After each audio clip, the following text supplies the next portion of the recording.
Hello, everyone. I am so glad you have joined me today.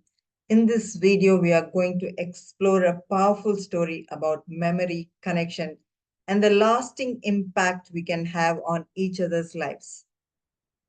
I'll be sharing a personal experience that taught me an unforgettable lesson about the mysterious nature of human bonds.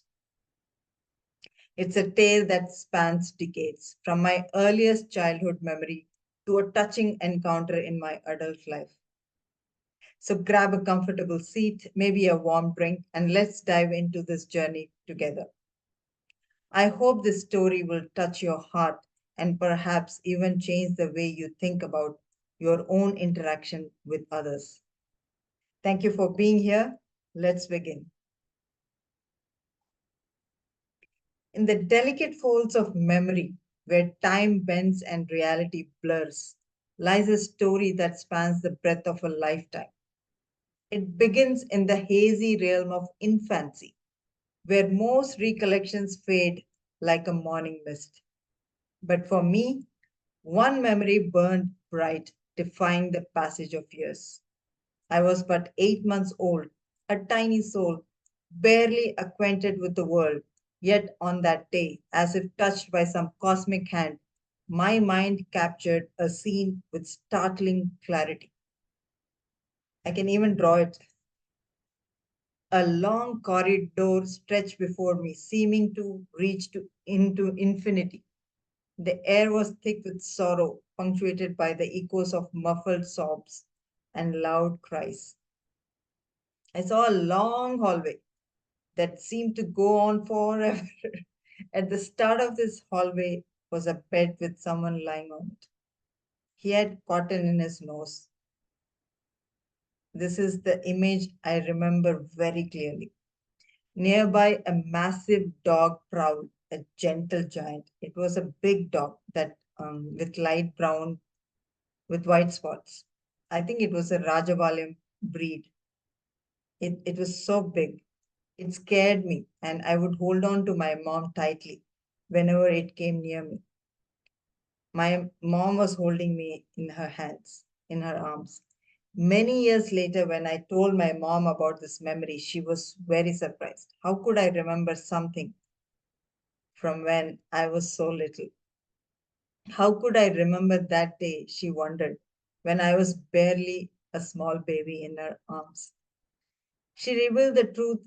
The figure on the cot was my grandfather, her beloved, my grandfather, her beloved father, who died that day, and it was his funeral.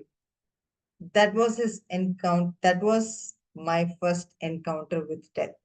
Post that, until 26 years, I had never been to any funerals. Surprising, right? Life, in its merciful way, spared me further encounters with death throughout my childhood. I blossomed into adulthood and married. Here, I would like to tell you another story, a memorable meeting. In India, we have a tradition of visiting relatives after getting married. Following this custom, my husband and I went to see one of his elderly relatives, whom we affectionately call Tata, grandfather. During our visit, Tata and I had a wonderful conversation. Despite his advanced age, he was warm and engaging. We connected well. About a month later, we received news that Tata had fallen seriously ill. My in laws and I visited him to ask his health. By this time, his condition had worsened significantly. We were told that he had lost his memory and couldn't recognize even his closest family members. As we entered his room, something extraordinary happened. The moment Tata saw me, he called out my name. Bharti, everyone, including myself, were astonished. How could he remember me? Someone I'd met just once when he couldn't recognize his own family. I spoke with him briefly, touched by his unexpected moment of recognition, and then we left from there, our hearts heavy with concern for his health. Sadly, about a week later, we received the news of Tata's passing. We attended his funeral, marking a solemn end to our brief but meaningful connection. This experience was particularly poignant for me because it was the first funeral I had attended in nearly 25 years.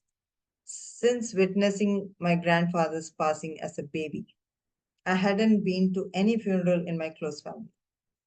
Tata's funeral broke this long span, reminding me of the preciousness of life and the lasting impact we can have on others, even in brief encounters.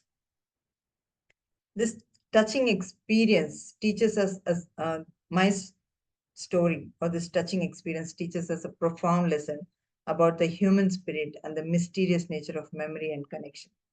Even brief encounters can create lasting impressions. We can never truly know the impact we have on others. A simple conversation or act of kindness might be remembered long after we have forgotten it ourselves. My story encourages us to be present in our interactions, to listen actively, and to treat each encounter with care and respect. We never know which moments will become lasting memories for ourselves or for others. Let's cherish, cherish every connection we make, to be kind in our interactions, and to recognize that the bonds we form with others can transcend time, age, and even the limitations of our minds. Thank you. Thank you for listening to my story. Bye.